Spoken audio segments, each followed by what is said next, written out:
Selamat datang mahasiswa baru program studi Teknik Kimia Universitas Muhammadiyah Surakarta tahun akademik 2020-2021 di acara Fakultaria Fakultas Teknik. Perkenalkan, saya Emi Erawati, Sekretaris Program Studi 2, akan menjelaskan tentang sistem perkuliahan dan kurikulum di program studi Teknik Kimia. Untuk lebih jelasnya, marilah kita simak percakapan berikut ini. Selamat pagi Bu Emi, kesini kami ingin mempertanyakan tentang kuliah seperti itu Bu. Kami ingin menanyakan apa sih SKS itu Bu? Ya, SKS sistem kredit berasal dari kata sistem kredit dan semester ya. Apakah sistem kredit? Sistem kredit di sini adalah suatu sistem penyelenggaraan pendidikan dengan menggunakan satuan kredit semester untuk menyatakan beban studi mahasiswa, beban kerja dosen, pengalaman belajar, dan beban penyelenggaraan program.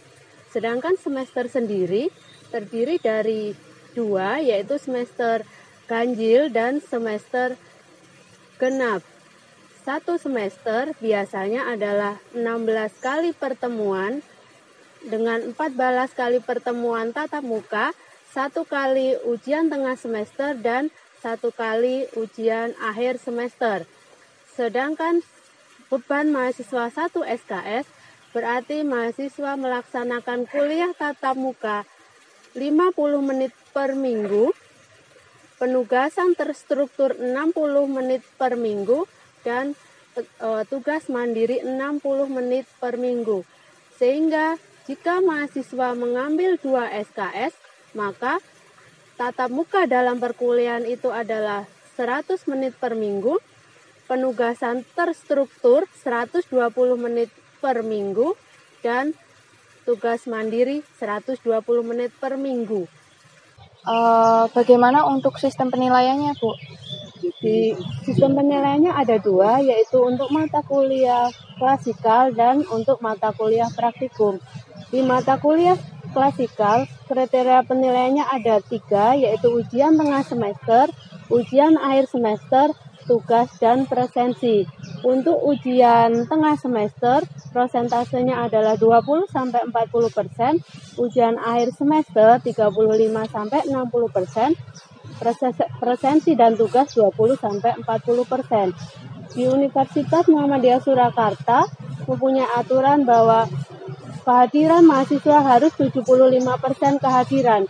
Jika dosen masuk 14 kali, maka mahasiswa boleh izin atau tidak masuk sebanyak 4 kali pertemuan.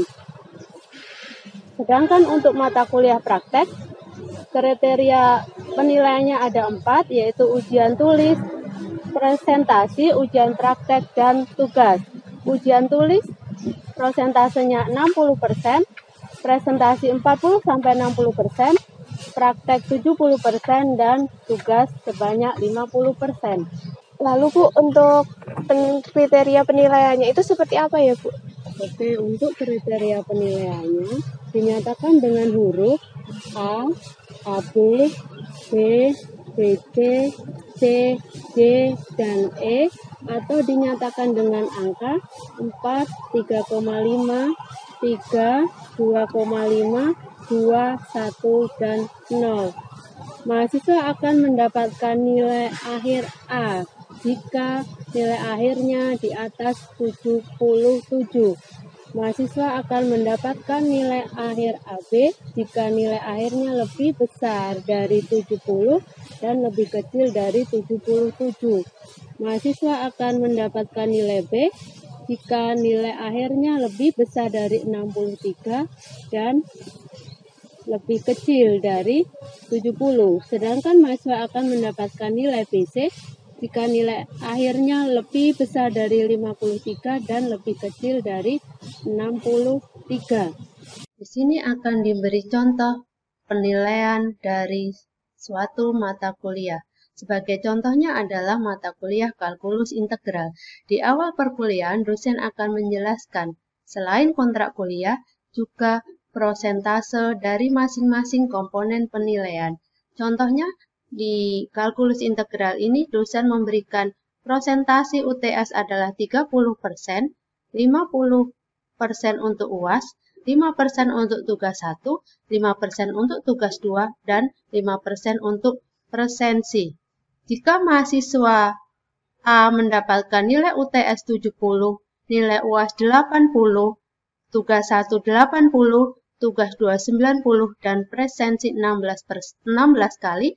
16 kali di sini berarti mahasiswa A masuk sebanyak 14 kali pertemuan, 1 kali UTS dan 1 kali UAS, maka mahasiswa yang bersangkutan mendapatkan nilai 70,3. Berdasarkan tabel sistem penilaian, 70,3 lebih besar dari 70 dan lebih kecil dari 77, sehingga mahasiswa tersebut mendapatkan nilai AB untuk mata kuliah kalkulus integral. Lalu untuk evaluasi hasil tadi bagaimana Bu? Untuk evaluasi hasil tadi dinyatakan dengan indeks prestasi semester. Kalau waktu kalian masih SMA, itu biasanya setelah 1 semester menempuh pembelajaran akan mendapatkan raport. Tetapi di perkuliahan setelah 1 semester melakukan pembelajaran akan mendapatkan kartu hasil studi atau KHS. Di dalam KHS tersebut ada indeks prestasi semester. Di situ indeks prestasi semesternya akan digunakan untuk menempuh SKS di semester berikutnya.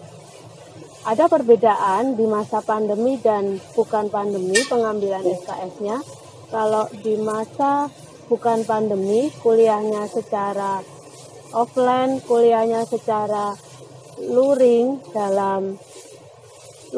luar jaringan, maka mahasiswa yang mempunyai IPS lebih besar dari 3,5 dapat mengambil 24 SKS. Sedangkan di masa pandemi terjadi perbedaan ketentuan, yaitu mahasiswa yang mempunyai indeks prestasi semester lebih besar dari 3,23 bisa mengambil 24 SKS. IPS di bawahnya adalah jika IPS-nya lebih besar dari 3 dan lebih kecil dari 3,5, maka mengambil 22 SKS. Tetapi di masa pandemi terjadi perbedaan, yaitu 22 ditambah 1 SKS berarti mengambil 23 SKS jika IPS-nya lebih besar dari 2,75 dan lebih kecil dari 3,2. Sedangkan di masa normal, mahasiswa yang mempunyai IPS lebih besar dari 2,5 dan lebih kecil dari 3 mengambil 20 SKS, tetapi di masa pandemi, mahasiswa yang mempunyai IPS lebih besar dari 2,25 dan lebih kecil dari 2,75 mengambil 21 SKS. Sedangkan yang terakhir, mahasiswa yang mempunyai IPS lebih kecil dari 2,5 mengambil 18 SKS. Sedangkan di masa pandemi, mahasiswa yang mempunyai IPS lebih kecil dari 2,25 mengambil 19 SKS. Bagaimana cara menentukan indeks prestasi semester? Itu kita menggunakan perhitungan angka mata kuliah dikalikan SKS dibagi dengan jumlah total SKS yang diambil. Bagaimana cara menghitung indeks prestasi semester?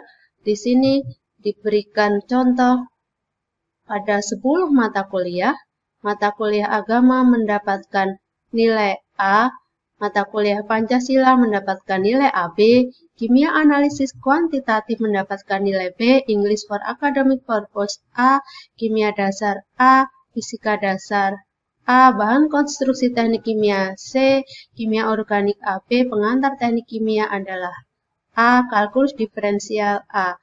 Untuk nilai A setara dengan 4, B setara dengan 3, AB 3,5, C 2. Jadi, karena SKS dari agama adalah 2, Pancasila 2, dan semua mata kuliah di semester 2, maka cara menghitungnya adalah angka dikalikan dengan SKS-nya dibagi dengan total SKS yang diambil. Di sini jumlah totalnya adalah 72, jumlah SKS yang diambil adalah 20, jadi 72 dibagi 20 adalah 3,6. Jadi mahasiswa A ini pada semester 1 mendapatkan indeks prestasi sebesar 3,6. Lalu Bu, untuk kriteria kelulusannya itu seperti apa ya Bu? Ada 3 predikat kelulusan. Yang pertama adalah sangat memuaskan atau kumlot. Mahasiswa yang mendapatkan predikat kumlot adalah mempunyai indeks prestasi kumulatif di atas 3,51. Sedangkan kriteria yang kedua adalah sangat memuaskan, mempunyai indeks prestasi kumulatif 3,01 sampai 3,5. Sedangkan kriteria yang terakhir adalah memuaskan, mempunyai indeks prestasi 2,75 sampai dengan 3. Kriteria mahasiswa yang lulus dengan sangat memuaskan atau kumlot maksimal masa studinya adalah 10 semester. Ibu ingin menanyakan mengenai kurikulum yang ada di program studi teknik kimia itu bagaimana ya? Kurikulum di program studi teknik kimia Universitas Muhammadiyah Surakarta diselesaikan dalam 8 semester dengan total SKS-nya adalah 148 SKS. Sekarang menggunakan kurikulum 2015 yang merupakan penyempurnaan dari kurikulum 2015 dan selanjutnya akan menggunakan kurikulum 2020 yang akan diberlakukan untuk mahasiswa angkatan 2021. Kurikulum program studi teknik kimia UMS dirancang menggunakan pendekatan Outcome Based Education atau OB yang mengadopsi KKNI, CDIO, dan rekomendasi dari Aptekindo. Aptekindo adalah Asosiasi Perguruan Tinggi Teknik Kimia Indonesia. Untuk pembagian mata kuliah di program studi teknik kimia itu seperti apa ya? Pembagian mata kuliah di program studi teknik kimia dibedakan menjadi 3, mata kuliah universitas, mata kuliah fakultas, dan mata kuliah prodi. Di mata kuliah universitas ada mata kuliah pendidikan agama. Yang termasuk mata kuliah pendidikan agama yang pertama adalah agama 2 SKS. Mahasiswa tidak melakukan perkuliahan di kelas tetapi menginap selama 4 hari di Pondok Hajah Muria Sobron. Kemudian yang kedua adalah ibadah dan muamalah. Mata kuliah ibadah dan muamalah juga tidak dilakukan perkuliahan tetapi mahasiswa menginap 4 hari di Pondok Hajah Muria Sobron. Yang ketiga adalah Islam dan Iptek. Untuk mengambil mata kuliah Islam dan Iptek, mahasiswa harus sudah lulus ujian tes baca tulis Al-Quran. Mata kuliah yang keempat adalah kemuhammadiyahan. Selanjutnya yang merupakan mata kuliah universitas adalah Pancasila, English for Academic Purpose, kewarganegaraan, standar test preparation, bahasa Indonesia, dan keterampilan berkehidupan. Mata kuliah fakultas ada 2, yaitu konsep rekayasa dan tugas perancangan multidisiplin. Mata kuliah ini diikuti oleh semua mahasiswa fakultas teknik, baik teknik kimia, industri, sipil, mesin, arsitek, dan elektro. Untuk mata kuliah prodi itu bagaimana ya Bu penjelasannya? Oke, untuk mata kuliah prodi, Bu Emi akan menjelaskan diagram alir mata kuliah program studi teknik kimia menggunakan kurikulum 2015. Perhatikan diagram alir ini dengan sebaik-baiknya. Berikut adalah diagram alir mata kuliah program studi S1 Teknik Kimia Universitas Muhammadiyah Surakarta. Di semester 1, mahasiswa akan mengambil mata kuliah agama, Pancasila, kimia analisis kualitatif, English for Academic Purpose, kimia dasar, fisika dasar, bahan konstruksi teknik kimia, kimia organik, pengantar teknik kimia, dan kalkulus diferensial. Di semester 1 ini, mahasiswa tidak perlu meng-KRS sendiri mata kuliahnya karena telah di-KRS-kan oleh pengurus program studi. Dari mata kuliah yang ada di semester 1, beberapa mata kuliah merupakan mata kuliah mengulang, seperti kimia analisis kualitatif, kimia dasar, fisika dasar, kimia organik, kalkulus diferensial merupakan mata kuliah yang mengulang waktu mahasiswa masih duduk di sekolah menengah atas. Sedangkan semester 2, mata kuliah yang diambil adalah ibadah dan muamalah, statistika, dasar pemrograman komputer, kimia analisis kuantitatif, praktikum kimia analisis, standar test preparation, biokimia, kimia fisika, konsep rekayasa, asas teknik kimia, dan kalkulus integral. Di program studi teknik kimia, ada mata kuliah yang merupakan mata kuliah bersyarat. Mata kuliah bersyarat ditunjukkan dengan panah yang berurutan. Mata kuliah bersyarat yang pertama adalah tugas penelitian. Mahasiswa yang mengambil tugas penelitian harus sudah mengambil mata kuliah statistika, bahasa Indonesia, dan metodologi penelitian. Mata kuliah bersyarat yang kedua adalah simulasi perancangan pabrik kimia. Pada saat mahasiswa mengambil simulasi perancangan pabrik kimia, mahasiswa telah mengambil dasar pemrograman komputer 1, praktikum komputasi 1, praktikum komputasi 2, dan praktikum komputasi 3. Mata kuliah bersyarat yang ketiga adalah praktikum proses. Di praktikum proses, mahasiswa harus sudah mengambil praktikum kimia analisis 2, praktikum kimia fisika, dan praktikum proses. Mata kuliah bersyarat yang keempat adalah teknologi bioproses. Mahasiswa yang mengambil teknologi bioproses telah mengambil mata kuliah kimia dasar dan biokimia. Mata kuliah bersyarat yang kelima adalah teknik separasi. Mahasiswa yang mengambil teknik separasi harus sudah mengambil mata kuliah pengantar termodinamika dan termodinamika teknik kimia. Mata kuliah bersyarat yang keenam adalah reaktor kimia. Mahasiswa yang mengambil mata kuliah reaktor kimia telah mengambil mata kuliah kimia organik, proses industri kimia, kinetika reaksi homogen, dan kinetika reaksi heterogen. Mata kuliah bersyarat selanjutnya adalah perancangan alat proses. Mahasiswa yang mengambil perancangan alat proses telah mengambil pengantar teknik kimia, asas teknik kimia, dasar optimasi, perpindahan panas konduksi dan radiasi, serta perpindahan panas konveksi. Mata kuliah bersyarat yang terakhir adalah dasar optimasi. Mahasiswa yang mengambil dasar optimasi telah menempuh mata kuliah kalkulus diferensial, kalkulus integral, dan matematika teknik kimia.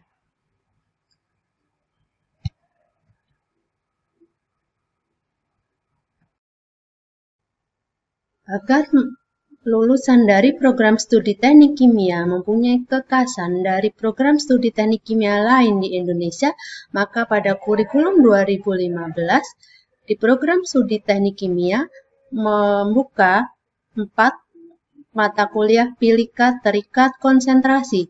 Mata kuliah terikat konsentrasi yang pertama adalah teknologi pencegahan pencemaran. Mata kuliah terikat konsentrasi yang kedua adalah teknologi bahan alam. Yang ketiga adalah teknologi intensifikasi energi. Yang keempat adalah teknologi ilmu bahan. Mahasiswa yang tertarik untuk mengambil mata kuliah terikat konsentrasi teknologi pencegahan pencemaran misalnya, maka mahasiswa tersebut harus mengambil semua mata kuliah terikat konsentrasi yang terdiri dari teknologi bersih, teknologi pengolahan air limbah, teknologi pengelolaan limbah, manajemen lingkungan, dan praktikum teknologi pencegahan pencemaran. Selain kelima mata kuliah terikat konsentrasi tersebut, maka mahasiswa harus mengambil 1 mata kuliah konsentrasi bebas. Karena mahasiswa tersebut telah mengambil mata kuliah pilihan terikat konsentrasi teknologi pencegahan pencemaran, maka mahasiswa memilih salah satu di antara mata kuliah terikat berikut. Bisa teknologi tekstil, energi terbarukan, pengantar ilmu bahan, teknik elektrokimia, teknologi katalis, teknologi minyak bumi, teknologi membran, atau tugas perancangan multidisiplin. Bisa dijelaskan Bu mengenai kuliah kerja lapangan lebih rinci? Oke, kuliah kerja lapangan adalah kuliah dengan bobot SKS 1 SKS. Mahasiswa melakukan KKL selama 2 hari ke beberapa pabrik kimia yang ada di Indonesia. Biasanya mahasiswa teknik kimia lebih suka kuliah kerja lapangan ke arah barat, misalnya ke Cilegon, atau ke arah timur, daerah Surabaya. Diakhiri dengan piknik atau karya wisata ke beberapa objek wisata di sekitar pabrik yang dikunjungi. Biasanya total perjalanannya adalah 6 hari. Setelah menyelesaikan kuliah kerja lapangan, mahasiswa diharuskan untuk presentasi kuliah kerja lapangan berdasarkan pembagian kelompok yang telah dilakukan oleh panitia. Tadi di diagram mata kuliah itu ada kerja praktek di semester 8. Mohon dijelaskan lebih rinci apa itu kerja praktek seperti itu, Bu. Jadi kerja praktek adalah kelanjutan dari kuliah kerja lapangan. Setelah menempuh kuliah kerja lapangan, diharapkan mahasiswa punya gambaran pabrik apa saja yang akan dijadikan lokasi kerja praktek. Sesuai dengan buku pedoman tugas akhir, kerja praktek dilakukan di pabrik-pabrik kimia yang mempunyai alat lengkap seperti reaktor, menara distilasi, dan alat-alat proses yang lainnya agar mahasiswa dapat mengetahui proses yang sudah dipelajari waktu mengambil mata kuliah proses industri kimia ataupun proses-proses yang lain. Kerja praktek dilakukan selama 1 sampai dengan 3 bulan. Setelah menyelesaikan kerja praktek, mahasiswa melakukan seminar kerja praktek yang dilakukan di kampus, dihadiri oleh minimal 10 mahasiswa dan dipresentasikan di depan dosen pembimbing kerja praktek. Lalu persyaratan untuk pengambilan mata kuliah penelitian apa saja nggih, Bu? Mata kuliah penelitian diambil dengan syarat mahasiswa telah mengambil mata kuliah metodologi penelitian. Di mata kuliah metodologi penelitian, mahasiswa membuat proposal penelitian, kemudian di akhir semester mahasiswa mempresentasikan proposal penelitiannya tersebut di hadapan dosen pembimbing dan 2 reviewer penelitian. Kemudian di semester 7, mahasiswa yang akan mengambil penelitian harus sudah mengikuti workshop K3, yaitu workshop keselamatan dan kesehatan kerja. Syarat yang kedua adalah lulus tes K3 online dengan nilai minimal 85, mengisi borang HSL 1, 2, 3, 4, 5, dan 6. Dan yang terakhir adalah mengumpulkan proposal penelitian yang sudah ditandatangani oleh dosen pembimbing. Untuk tugas akhir dari kami itu kan ada tugas perancangan pabrik, Bu. Minta tolong untuk dijelaskan tentang tugas perancangan pabrik itu, Bu. Ini adalah yang membedakan kurikulum program studi teknik kimia dengan program studi teknik yang lain. Karena di program studi teknik kimia, tugas besarnya ada 3, yaitu kerja praktek, penelitian, dan tugas prarancangan pabrik. Mungkin di program lain di Fakultas Teknik, penelitiannya itu sudah merupakan skripsi. Tetapi di program studi teknik kimia yang merupakan skripsi adalah tugas prarancangan pabrik. Syarat mengambil tugas prarancangan pabrik telah mengambil mata kuliah PPK. Di mata kuliah PPK, dosen pengampu PPK akan membagi pembimbing 1. Di mata kuliah PPK, mahasiswa diminta mengerjakan bab 1 dan bab 2. Di dalam bab 1 dan bab 2 antara lain berisi judul tugas prarancangan pabrik, kapasitas pabrik, proses yang dipilih, lokasi pabrik, dan lain-lain. Kemudian di semester 7, pada saat sudah mengambil tugas prarancangan pabrik, mahasiswa mulai mengerjakan tugas ini, yaitu setelah dibagi konsultan oleh koordinator tugas prarancangan pabrik. Konsultannya terdiri konsultan 1 dan konsultan 2. Di tugas prarancangan pabrik ini, mahasiswa merancang neraca massa, neraca panas, dimensi dari peralatan proses, kemudian menghitung nilai ekonomi dari tugas prarancangan pabrik tersebut, sehingga pabrik yang didesain nanti akan layak didirikan. Lalu untuk pendadaran bagaimana ya, Bu? Pendadaran adalah ujian yang bersifat lesan yang diuji oleh 1 dosen pembimbing dan 2 dosen penguji. Pendadaran berlangsung selama kurang lebih 120 menit. Di 30 menit yang pertama, mahasiswa menjelaskan tentang latar belakang pendirian pabrik, pemilihan proses, dia menjelaskan diagram alih proses pabrik yang didirikan, menjelaskan utilitas, dan juga menganalisis ekonomi apakah pabrik tersebut layak didirikan atau tidak. Kemudian 45 menit berikutnya, dosen penguji 1 akan menguji dengan beberapa pertanyaan dan dilanjutkan dengan dosen penguji 2. Demikian penjelasan tentang kurikulum di program studi teknik kimia dan sistem perkuliahan di program studi teknik kimia. Kami berharap mahasiswa baru program studi teknik kimia akan jelas tentang kurikulum di program studi teknik kimia sehingga semakin mantap untuk memilih program studi teknik kimia. Lulus dari program studi teknik kimia WMS 4 tahun bisa.